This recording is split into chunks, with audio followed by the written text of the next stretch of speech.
ಬಹುಶಃ ಈಗ ಈ ವಾರದಲ್ಲಿ ನಿಮ್ಮ ಒಳ್ಳೆಯ ಮತಿಯನ್ನು ಉಪಯೋಗಿಸಿ ಈ ಈ ಈ ತುತ್ತಾಕಿ ಜಯ ಕೊಡುವ ಮಾತುಗಳು ನಿಮ್ಗೆ ಏನ್ ಬರುತ್ತೆ ನೋಡ್ತೀನಿ, ಹೇಳಿ. ಅಮ್ಮ ಎಂಬ ಮಾತಿಗಿಂತ ಬೇರೆ ಮಂತ್ರ ಎಲ್ಲಿದೆ, ಅದು ನೀಡುವ ಶಾಂತಿ ಕಾಂತಿ ಯಾವ ತಾರೆ ರವಿಗಿದೆ. ಸಂಧ್ಯಾ ಹೇಳ್ತಿದ್ರು, ಮುತ್ತಾನೆ ಮೊದಲು ತುತ್ತ ಆಮೇಲೆ ಅಂತ. ಅಲ್ಲಮ್ಮ ತಾಯಿ, ಈ ತುತ್ತು ತಿಂದೇ ಇದ್ರೆ ಆ ಮಗ ಬೆಳೆದ ದೊಡ್ಡವನಾಗಿ ಅವನು ನಿನ್ನ ಮದುವೆ ಆಗೋದು ಹೆಂಗವ್ವ? ತಾಯಿ ಅವನಿಗೆ ತುತ್ತು ಕೊಟ್ಟು ಸಂಸ್ಕಾರ ಕೊಟ್ಟು ಬೆಳೆಸ್ತಾಳೆ, ಅವ್ನು ದೊಡ್ಡವಳನ್ನಾಗಿ ಮಾಡ್ತಾಳೆ, ಆಮೇಲೆ ತಾನೇ ನೀವು ಬರೋದು. ಮೊದಲು ತುತ್ತ, ಆಮೇಲೆ ಮುತ್ತ, ಆಮೇಲೆ ಬರೋದು ನೀವು. ಅಷ್ಟೇ ಅಂತಲೇ ಹೇಳ್ತಿದ್ರು ಸರ್. ಏನು ಶಂಕರಾಚಾರ್ಯರು ಅವ್ರ ಉದಾಹರಣೆ ಕೊಡ್ತಿದ್ರು. ಶಂಕರಾಚಾರ್ಯರು ಒಂದು ಕಡೆ ಹೇಳ್ತಾರೆ, ಕುಪುತ್ರ ಜಾಯತೆ ಕುಮಾತ ನಾ ಭವತಿ ಅಂತೇಳಿ ಹೇಳ್ತಾರೆ ಹೊರತು ಕುಹೆಂಡತಿ ನಾ ಭವತಿ ಅಂತ ಹೇಳಲ್ಲ ಅವರು. ಅಂದರೆ ಒಳ್ಳೆ ಕೆಟ್ಟ ಮಗ ಹುಟ್ಟಬೋದು, ಆದರೆ ಕೆಟ್ಟ ತಾಯಿ ಹುಟ್ಟೋದಕ್ಕೆ ಸಾಧ್ಯ ಇಲ್ಲ ಅಂತ ಹೇಳ್ತಾರೆ. ಆದರೆ ಕೆಟ್ಟ ಹೆಂಡತಿ ಇರೋದಕ್ಕೆ ಸಾಧ್ಯ ಇಲ್ಲ ಅಂತೇಳಿ ಹೇಳಲ್ಲ ಅವರು. ಹಾಗಾದರೆ ಒಂದು ಕೈ ಮೇಲೆ ಯಾರು ಅಂತಂದರೆ ಈ ತುತ್ತಾನೆ, ಅಂದರೆ ತಾಯಿನೇ ಮೇಲು ಅಂತೇಳಿ ಹೇಳೋದಕ್ಕೆ ಇಷ್ಟಪಡ್ತಾನೆ. ಬಂಧುಗಳೇ, ಈ ಅಮ್ಮ ಅಂದರೆ ಮಮತೆ, ಅಮ್ಮ ಅಂದರೆ ಅನುರಾಗ, ಅಮ್ಮ ಅಂದರೆ ಭದ್ರತೆ, ಅಮ್ಮ ಅಂದರೆ ಸಹನೆ, ಅಮ್ಮ ಅಂದರೆ ಶಾಂತಿ, ಅಮ್ಮ ಅಂದರೆ ತ್ಯಾಗ, ಎಲ್ಲವೂ ಅಮ್ಮನಲ್ಲಿ ಅಡಗಿದೆ. ಅಮ್ಮನಿಗೆ ಹೋಲಿಸೋದಕ್ಕೆ ಪದಗಳೇ ಇಲ್ಲ. ಒಬ್ಬ ಮನುಷ್ಯ ಏನು ತಾಯಿ ಒಬ್ಬ ಮಗುವಿಗೆ ಜನ್ಮ ಕೊಡುವಾಗ ಒಬ್ಬ ಮನುಷ್ಯನ ದೇಹ 47 ಡೆಲ್ ರೆಸ್ಟ್ ಮಾತ್ರ ನೋವನ್ನು ಸಹಿಸ್ಕೊಳ್ಳೋಕೆ ಸಾಧ್ಯ. ಆದರೆ ಒಬ್ಬಳು ತಾಯಿ ಮಗುವಿಗೆ ಜನ್ಮ ಕೊಡುವಾಗ 54 ಡೆಲ್ ರೆಸ್ಟ್ ಅಷ್ಟು ನೋವನ್ನು ತಿಂತಾಳೆ. ತಾನು ಸತ್ತು ಆ ಮಗುವಿಗೆ ಜನ್ಮ ಕೊಟ್ಟು ಅವಳು ಪುನರ್ಜನ್ಮವನ್ನು ಪಡ್ಕೊಳ್ತಾಳೆ. ಅಂತಹ ತಾಯಿ ದೊಡ್ಡವಳಲ್ವೇ? ಅದನ್ನು ಬಿಟ್ಟು ಈಗ ನೋಡ್ರಿ, ಆಯೋಜಕರು ಇಲ್ಲೇ ಎದ್ದು ಕಾಣಿಸುತ್ತೆ. ಬಲಗಡೆ ಇರ್ತಕ್ಕಂತಹ ನಾವು ಈ ಏನು ತುತ್ತಗಳಿದ್ದೀವಲ್ಲ, ನಾವೆಲ್ಲ ಮಕ್ಕಳ ಬಾಳಿಗೆ ಬೆಳಕನ್ನು ಕೊಡ್ತಕ್ಕಂಥವ್ರು. ನಮ್ಮದು ಹಗಲಿನ ಕೆಲಸ. ಅದಕ್ಕೆ ಬಿಳಿ ಕುರ್ಚಿ ಮೇಲೆ ನಮ್ಮನ್ನು ಕೂರಿಸಿದ್ದಾರೆ. ನಿಮ್ದೇನಿದ್ರು ರಾತ್ರಿ ಕೆಲಸ, ನಿಮ್ಮ ಕತ್ತಲೆ ಕೆಲಸ, ಅದಕ್ಕೆ ನಿಮ್ಮನ್ನು ಕರಿ ಕುರ್ಚಿ ಮೇಲೆ ಕೂರಿಸಿದ್ದಾರೆ. ಅಷ್ಟೇ ಅಲ್ಲದೇ, ಈ ಒಂದು ಸಾರಿ ನಾನೊಂದು ಮದುವೆಗೆ ಹೋಗಿದ್ದೆ. ಅತ್ತೆ ಸೊಸೆ ಇಬ್ಬರೂ ಬಂದಿದ್ರು. ಅತ್ತೆ ಎಲ್ಲ ಕುತ್ಕೊಳ್ಳೋಕೆ ಹೋದ್ರೂ ಸೊಸೆ ಅತ್ತೆ ಅತ್ತೆ ಅತ್ತೆ ಅತ್ತೆ ತಡೀರಿ ಅತ್ತೆ ತಡೀರಿ ಅತ್ತೆ ಅಂತೇಳಿ ಕುರ್ಚಿ ಒರೆಸಿ ಕೂರ್ಸೋಳು. ಅಯ್ಯೋ ನೋಡ್ದವ್ರೆಲ್ಲ ಅಯ್ಯೋ ಅಯ್ಯೋ ಅಯ್ಯೋ ಅಯ್ಯೋ ಅತ್ತೆ ಸೊಸೆ ಅಂದ್ರೆ ಯಪಾಟಿ ಇದ್ದಾರಪ್ಪ, ಏನು ಚೆನ್ನಾಗಿದ್ದಾರಪ್ಪ ಅತ್ತೆ ಸೊಸೆ ಇರೋದ್ರೆ ಹಿಂಗಿರ್ಬೇಕಪ್ಪ ಅಂತೇಳಿ ಎಲ್ಲರೂ ಮಾತಾಡ್ಕೊಳ್ತಾ ಇದ್ರು. ಆ ಅತ್ತೆ ಎಲ್ಲ ಕುತ್ಕೊಳಕ್ಕೆ ಹೋದ್ರು, ಎಲ್ಲ ಬಂಧು ಬಾಂಧವರು ಬಂದಿರ್ತಾರೆ, ಎಲ್ಲರನ್ನು ಮಾತಾಡ್ಸ್ಕೊಂತ ಹೋಗ್ತಿದ್ರು. ಅತ್ತೆ ಎಲ್ಲಿ ಕುರ್ಚಿ ಮೇಲೆ ಕುತ್ಕೊಳಕ್ಕೆ ಹೋದ್ರು ಅತ್ತೆ ಅತ್ತೆ ಅತ್ತೆ ತಡೀರಿ ಅನ್ನೋದು, ಕುರ್ಚಿ ಒರೆಸೋದು, ಈಗ ಕೂತ್ಕೊಳ್ರಿ ಎಲ್ಲರಿಗೂ ಆಶ್ಚರ್ಯ.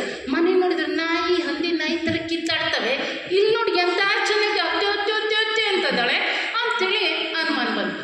ಆಮೇಲೆ ಅವಳು ಆಪ್ತ ಗೆಳತಿ ಕೇಳಿದ್ಲು, ಯಾಕೆ ಹಿಂಗೆ ಮಾಡ್ತಾ ಇದೆಯಾ, ತಲೆಗಿಲೆ ಸರಿ ಐತೆ ಇಲ್ವೇ ನಿಂದು ಅಂತ ಕೇಳಿದಾಗ ಅವಳಲ್ಲಿ ಸುಮ್ಮ ಕುತ್ಕೊಳ್ಳಿ, ನಮ್ಮ ಆತಿ ಉಟ್ಕೊಂಡ್ರೆ ಸೀರೆ ನಂದು, ಅದಕ್ಕೆ ಎಲ್ಬೇಕಾಲ್ ಕುತ್ಕೊಂಡ್ಬಿಟ್ರೆ ಅದು ಒಳೆಯಾಗ್ಬಿಡ್ತುತ್ತೆ ಅಂತೇಳಿ ಈ ಥರದ ಪ್ರೀತಿ ತೋರಿಸ್ತಾರೆ ಹೊರತು ನಿಜವಾದ ಪ್ರೀತಿ ಅತ್ತೆ ಮೇಲೆ ಅವಳಿಗೆ ಇಲ್ವೇ ಇಲ್ಲ.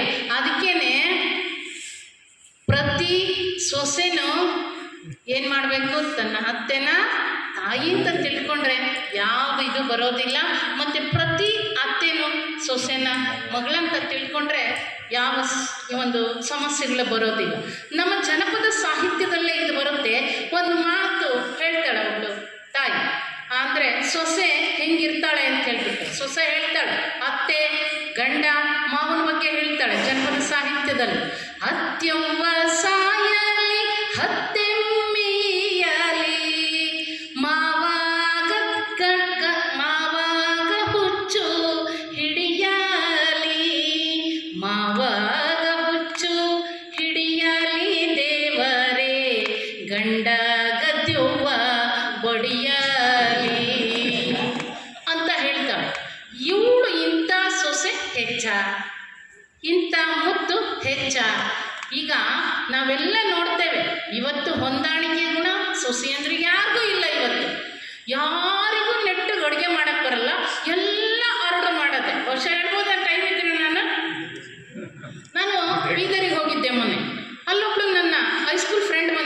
ಬಂದಿದ್ಲು ಆ ಕಾರ್ಯಕ್ರಮಕ್ಕೆ. ಅಯ್ಯೋ ಎಷ್ಟೊಂದು ವರ್ಷ ಆಯ್ತು ಇವಳನ್ನ ನೋಡಿ, ನಮ್ಮ ಊರಿಗೆ ಬಂದಿದ್ದಾಳಲ್ಲ ಅಂತೇಳಿ ಅವ್ರ ಮನೆಗೆ ಕರ್ಕೊಂಡೋದ್ಲು. ಕರ್ಕೊಂಡೋಗಿ ಏನು ಮಾಡಿದ್ಲು, ಎಲ್ಲ ನನಗೇನಾದರೂ ಸ್ವೀಟ್ ಕೊಡಬೇಕು, ತುಂಬ ವರ್ಷದ ಮೇಲೆ ಬಂದಿದ್ದಾಳೆ ಅಂತೇಳಿ ಅಡುಗೆ ಮನೆ ಡಬ್ಬಿ ಎಲ್ಲ ಹುಡ್ಕಾಡಿ ನೋಡಿದ್ಲು, ಏನೂ ಸಿಗಲಿಲ್ಲ. ಇವತ್ತು ನಮ್ಗೆ ಏನೇ ಬೇಕಾದ ತಕ್ಷಣ ನಾವು ಆನ್ಲೈನಲ್ಲಿ ಆರ್ಡ್ರ್ ಮಾಡ್ತೀವಿ. ಅವಳು ಫೋನ್ ಮಾಡಿದ್ಲು, ನಿಮಗೆ ಸ್ವಾಗತ, ತಮಗೇನು ಬೇಕು ಅಂತ, ಸಿಹಿ ತಿಂಡಿ ಬೇಕು ಅಂದವಳು.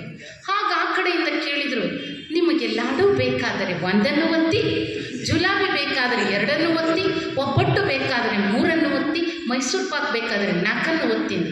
ಅವಳು ಲಾಡು ಅಂತ 1 ಒತ್ತಿದ್ಲು. ಮತ್ತು ಆ ಕಡೆಯಿಂದ ಕೇಳಿದರು, ನಿಮಗೆ ಡ್ರೈ ಫ್ರೂಟ್ಸ್ ಲಾಡು ಬೇಕಾದರೆ 1 ಒತ್ತಿ, ಗುಳಿಗೆ ಲಾಡು ಬೇಕಾದರೆ 2 ಒತ್ತಿ, ಬೇಸನ್ ಲಾಡು ಬೇಕಾದರೆ 3 ಒತ್ತಿ. ಅವಳು ಗುಳಿಗೆ ಲಾಡು ಅಂತ ಒತ್ತಿದ್ಲು. ಮತ್ತು ಆ ಕಡೆಯಿಂದ ಕೇಳಿದರು, ನಿಮಗೆ 1/4 kg ಬೇಕಾದರೆ 1 ಒತ್ತಿ, 1 kg ಬೇಕಾದರೆ 2 ಒತ್ತಿ, 5 kg ಬೇಕಾದರೆ 3 ಒತ್ತಿ, 1 ಕ್ವಿಂಟಾಲ್ ಬೇಕಾದರೆ 4 ಒತ್ತಿ ಅಂದರು. ಅವಳು ಒತ್ತು ಬಿಡಿ ನಾನು 4 ಒತ್ತಿ ಬಿಟ್ಲು. ಅಯ್ಯೋ ನಾನೇನು ಮಾಡಲಿ, 1 ಕ್ವಿಂಟಾಲ್ ತೊಗೊಂಡು ಅಂತ ತಕ್ಷಣ ಫೋನ್ ಇಟ್ಲು. ಇಟ್ಟ ಮೇಲೆ ಆ ಕಡೆ 2 ನಿಮಿಷ ಬಿಟ್ಟು ಫೋನ್ ಬಂತು, ನಿಮ್ಮ 1 ಕ್ವಿಂಟಾಲ್ ಗುಳಿಗೆ ಲಾಡೋ ಆರ್ಡರನ್ನು ಸ್ವೀಕರಿಸಿದ್ದೇವೆ, ದಯವಿಟ್ಟು ನಿಮ್ಮ ಮನೆಯ ವಿಳಾಸವನ್ನು ತಿಳಿಸಿ ಕಳಿಸಿಕೊಡುತ್ತೇವೆ ಅಂದರು. ಆವಾಗ ಅವಳು ಅಂದ್ಲು, ಅಯ್ಯ ನಾನು ಫೋನ್ ಮಾಡಿಲ್ಲ ಅಂದರು. ಆಮೇಲೆ ಅವರಂದರು, ಹಾಗಾದ್ರೆ ನಿಮ್ಮ ತಂಗಿ ಫೋನ್ ಮಾಡಿರ್ಬೇಕು, ಅವ್ರಿಗೆ ಫೋನನ್ನು ಕೊಡಿ ಅಂದರು. ಆಗ ಅವಳು ಹೇಳಿದ್ಲು, ನಾವು 6 ಜನ ಅಕ್ಕ ತಂಗಿಯರಿದ್ದೇವೆ, ಮೊದಲನೇ ಹೇಳ್ಬೇಕಾದ್ರೆ 1 ಹೊತ್ತು, 2ನೇ ಹೇಳ್ಬೇಕಾದ್ರೆ 3 ಹೊತ್ತು. ಇವತ್ತು ನಮ್ಮ ಸೊಸೆಯಂದ್ರೆಲ್ಲರೂ ಬರೀ ಒತ್ತದು ತಿಕ್ಕದು, ಒತ್ತದು ತಿಕ್ಕದು, ಇದರಲ್ಲಿ ಕಾಲ ಕಳೀತಾರೆ ಹೊರತು ಇವತ್ತಿನ ಅಡುಗೆ ಮನೆಗಳು ಖಾಲಿ ಹೊಡಿತಾ ಇದ್ದಾರೆ. ಹಿರಿಯರನ್ನು ನೋಡ್ಕೊಳ್ಳೋಕೆ ದಿಕ್ಕಿಲ್ಲ. ಇವತ್ತು ತಮ್ಮ ಪ್ರಪಂಚದಲ್ಲಿ, ತಮ್ಮ ಲೋಕದಲ್ಲಿ ತಾವು ತೇಲಾಡ್ತಾ ಇದ್ದಾರೆ. ಬರೀ ಹೊರಗಡೆ ಹೋಗೋದು, ಶಾಪಿಂಗ್ ಮಾಡೋದು, ಅಲ್ಲಿಗೆ ಹೋಗೋದು, ಫ್ರೆಂಡ್ಸ್ ಜೊತೆ ಹೋಗೋದು, ಅಲ್ಲಿ ಇಲ್ಲಿ ಹೋಟೆಲ್ಗಳಿಗೆ ಹೋಗೋದು, ತಾವು ಮಾತ್ರ ಹೊಟ್ಟೆ ತುಂಬಿಸ್ಕೊಳ್ತಾರೆ. ತಾಯಿ ಮಗನ ಹೊಟ್ಟೆ ನೋಡ್ತಾಳೆ ಹೊರತು ಹೆಂಡತಿ ಆದವಳು ಗಂಡನ ಮೊಟ್ಟೆ ನೋಡ್ತಾಳೆ, ಏನು ತಗೊಂಬಂದ ಅಂತೇಳಿ. ದಿನ ಸಂಜೆ ಆದರೆ ಗಂಡ ಮನೆಗೆ ಬಂದರೆ, ಏನಾದರೂ ತಂದು ಬಂದರೆ ಬಂದಿರಾ, ಬಳಲಿದ್ದೀರಾ ಎಂದು ಸತ್ಕರಿಸುವಳು.